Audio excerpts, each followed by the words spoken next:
Welcome to After School with Mr. Van Huss, Episode 8. My special guest today is singer-songwriter Karissa Ella. You can find Karissa's music wherever you stream or download your music. Be sure to check out her songs, I Hope Heaven's Like, Hometown Bar, and White Dress Worthy. And if you ever get a chance to see Karissa live, make sure you do so, because she's one of the most exciting young performers out there today. It's my pleasure to welcome my friend, Karissa Ella. Welcome to After School with Mr. Van Huss. Today I'm with Karissa Ella. Karissa, how's it going? Hello, it's going good. How about you? Doing good. And just making it through the week the best we can. Yes, exactly. One day at a time. Absolutely.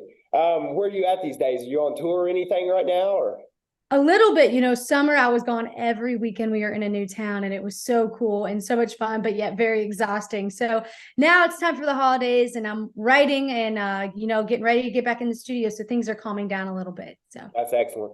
Yeah, nice. For those that may be watching that don't know a lot about Karissa Ella, introduce yourself. Tell us what it is you do. Well, hello, everyone. My name is Karissa Ella. I am a country artist. I'm a singer-songwriter. I live in Nashville, Tennessee. I was born and raised in Ohio, but I came down to Nashville. I actually went to Belmont University for college. I studied music business, so the other side of being an artist, because I wasn't sure I wanted to do that yet. And there's a lot of great opportunities that people don't really know about, that you don't have to be a singer, but if you love music, you can still work in music or in the entertainment industry. There's so many different avenues to choose from. So I didn't know what I wanted to do, but that's what brought me to Nashville. And I felt like it was the place to be. And I stayed ever since. So I've been in Nashville for I can't believe it. It's 8 or 9 years now after I graduated, including when I was in college. So yeah, now I do music full time. I write my own songs. I write with my friends. I go on tour. I sing for people. We were just in Tampa, Florida last weekend. So it never stops. I'm always creating content, social media, TikTok, all that jazz. It's fun. It's a fun job. So what influenced you to do what you do? What made you want to be a singer and a writer and an entertainer?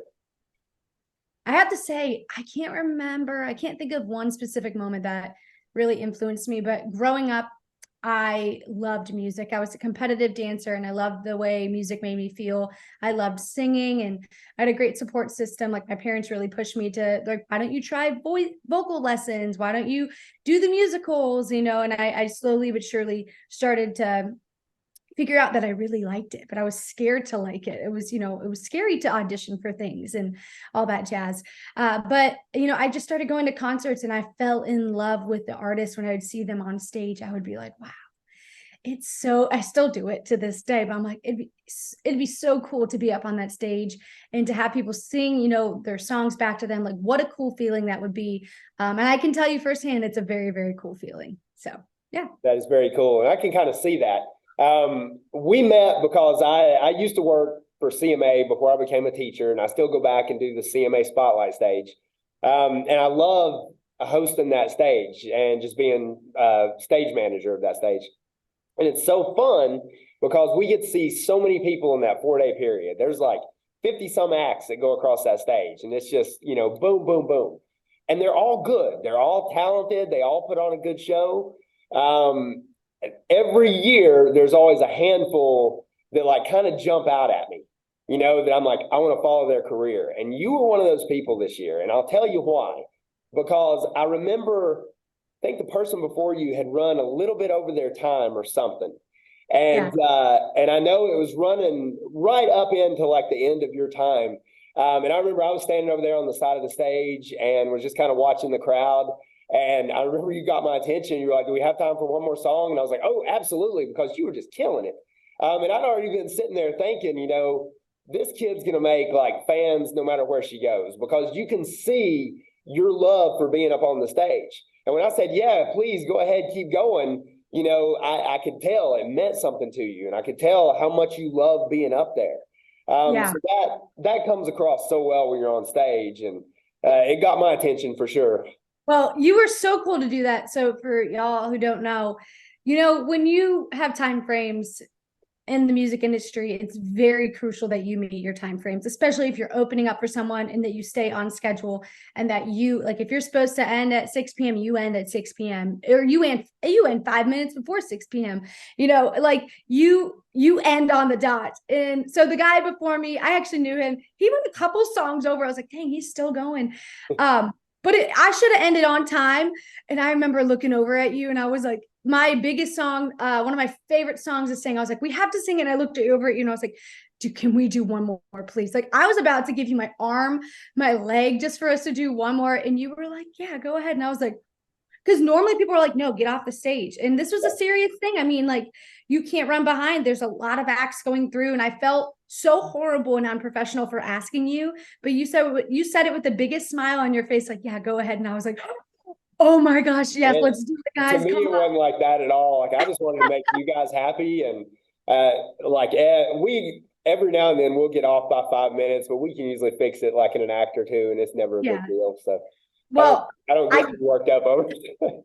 Well, I couldn't thank you enough for doing that, because it meant the world to me. And you were such a good stagehand, and so kind and gracious to everyone going through, because, we were so nervous. I didn't have time to actually sit in the feeling that I was on CMA Fest and I was performing on that stage. And so I was getting like really emotional, and you just provided a great atmosphere backstage. So thank you for doing that. Are you doing it this year too? As far as I know right now, I should be back there.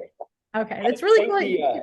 I think the CMA awards are like tomorrow, I think. Tomorrow. So I think they'll start shifting into like CMA Fest stuff like very, very shortly. Yeah. Oh yeah. Before you got into singing, who were some of your heroes? Like, who did you grow up listening to?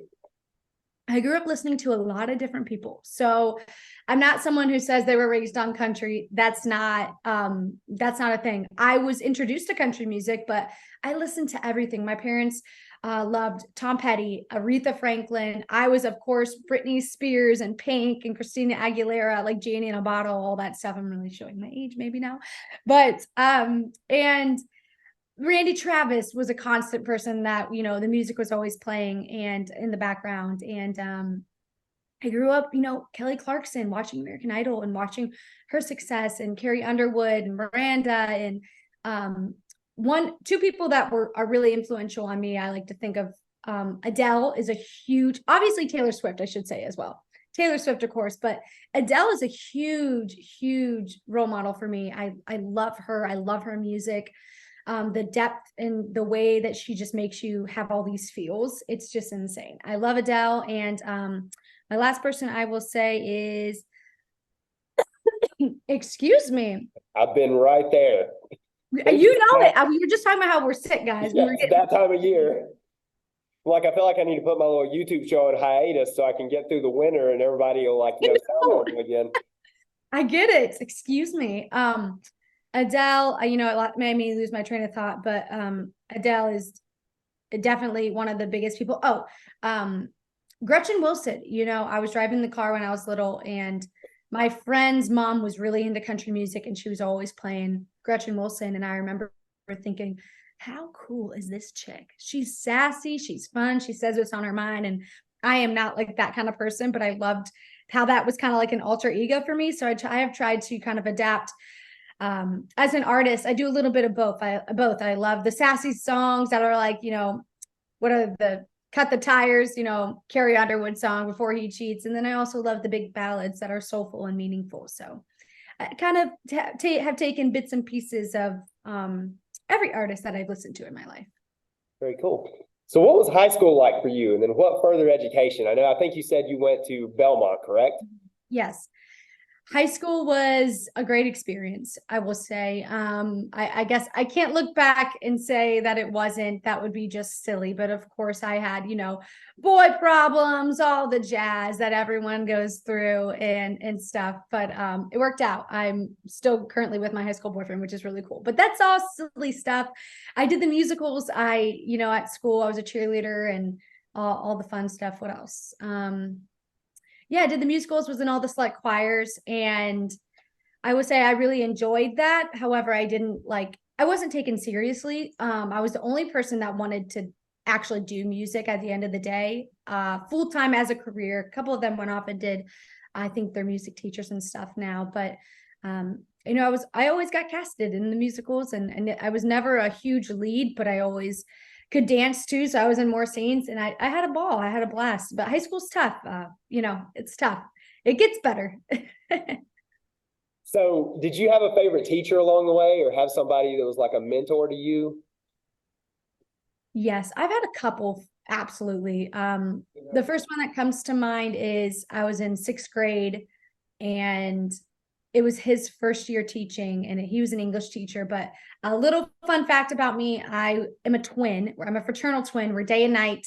We're very, very different. But we moved to a new school, and my twin was making a lot of friends a lot faster than me. And I was very shy and little meek. And he really always tried to get me out of my shell and talk about myself and get to know me. And I really, really appreciate it. His name was Mr. Kampf, and now he's like the superintendent or whatever at the school, which is really cool because I was literally his first class ever as he began his teaching career. And we're still friends to this day because he made such an impact and is such a supporter of me personally and of my music, which is really cool. Very cool. So what is one life lesson that you think you've learned that you would pass on to high school kids today? One life lesson that I've learned is to chase the no's. So what that means, the worst someone can say is no. And that's really not that bad. So try out for the basketball team, try out for the school musical, go after that girl you like, whatever it may be. The worst that they're going to say is no. And if, it's not meant to be that time, maybe you work hard and you get better and you go for it again and you get it the next time. But you can never let fear hold you back. That's something that has definitely held me back in the past, and no longer moving forward. It just makes such a difference. And every time you chase an opportunity or you chase that no, you learn something and you grow and you feel it. So don't let fear hold you back. Chase all the no's, everything you can, and go for your dreams. I will also say that the hardest part with anything is getting started. So whether you want to write a song or you want to be an artist or whatever career path, or be an entrepreneur, open a business, the hardest part is getting started. So just go for it, give it your all, and believe in yourself. At the end of the day, that's the number one thing. Is everyone can believe in you, but you have to believe in yourself in order to make your dreams come true. That's my piece of advice. Excellent advice. So what have you got coming up next? I know you're working on new music. Yes, always. The new music never stops. Like I said, we are just in Tampa, Florida. This week we are, I don't know when you're putting this up, but we're playing, I'm opening for an artist named David Nail. We're playing the Franklin Theater this week, and we're going up here in Franklin, Tennessee, and we're going up to Memphis, Tennessee to play a show. And then I have a couple shows in town, but, mainly celebrating with friends and family for the holidays and getting ready to get back in the studio, writing all the time. I can't wait to release new music. I just released an EP called It's Personal in June, which, it's crazy because I release it and it's new to everyone, but it's like I'm already moving on to the next thing. So, everything's always moving, and I'm excited for the new music that I'm creating and for everyone to hear it. So yeah, stay tuned. I'm excited to hear it also. I think I had that Hope Heaven's Like song stuck in my head like all summer after I heard it, like after you played the CMA Fest and stuff last year. So thank awesome you. Stuff. Thank you. That song actually was really cool. We ended up doing a music video for it, which is on YouTube, Karissa Ella Music.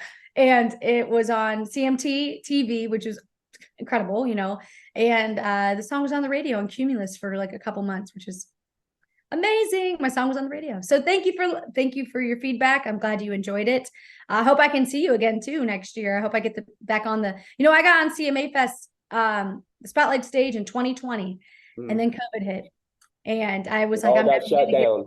Yep. And I was like, I'm never going to get back on because, they changed a lot of things, and just was really grateful that I got to do that and got to meet you through it. So, well, I'm so glad that you got selected also. And I really hope our paths cross somewhere down the road.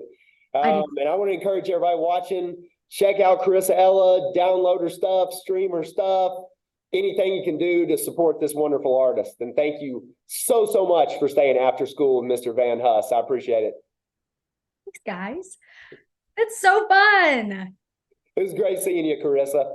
Thank you so much for having me. Good to see you too.